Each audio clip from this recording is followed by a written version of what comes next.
தேவனுக்கு மகிமை உண்டாவதாக. யோவான் 5ஆம் அதிகாரம் 4ஆம் வசனம். ஏனெனில் சில சமயங்களில் தேவதூதன் ஒருவன் அந்த குளத்தில் இறங்கி தண்ணீரை கலக்குவான். தண்ணீர் கலங்கின பின்பு யார் முந்தி அதில் இறங்குவானோ அவன் எப்பேற்பட்ட வியாதியஸ்தனா இருந்தாலும் சொஸ்தமாவான்.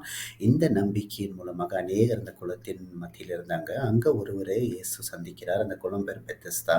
அதன் பக்கத்துல இயேசு ஒருவனை பார்த்து சுகமாக விரும்புகிறாயா அப்படின்னு கேட்கும்போது அவன் சொல்றது, என்னை குளத்துல இறக்கி விட யாருமே இல்லைன்னு. இந்த தவிர நீங்களும் நானும் செய்ய வேண்டாம். ஏன்னா யாரோ ஒருத்தர் இப்படிதான் ப்ரொசீஜர்னு சொன்ன நம்பி இதுதான் என் வழி, இதுதான் அற்புதம், இப்படித்தான் வாழ்ந்தா நல்லா இருப்பேன் நீங்க நினைக்காதீங்க. சகலத்தையும் மாற்றி தருகிற இயேசுவே உங்களை தேடி வருகிறார். ஏதோ ஒரு தேவ தூதன் நினைக்காதீங்க. எப்பொழுதுமே தேவ தூதர்கள் எல்லாம் ஆராதிக்கிற தேவன் உங்களை தேடி வரும்பொழுது தெய்வ தூதர்களை பார்க்காதீங்க, தேவனை பாருங்க. அது மாத்திரம் இல்ல, குளத்தை கலக்கி குளத்து மூலமா உங்களுக்கு உங்களுக்கு நன்மை இராது. எல்லாவற்றையும் மாற்றுகிற தேவனாலே உங்களுக்கு நன்மை கிடைக்கும்.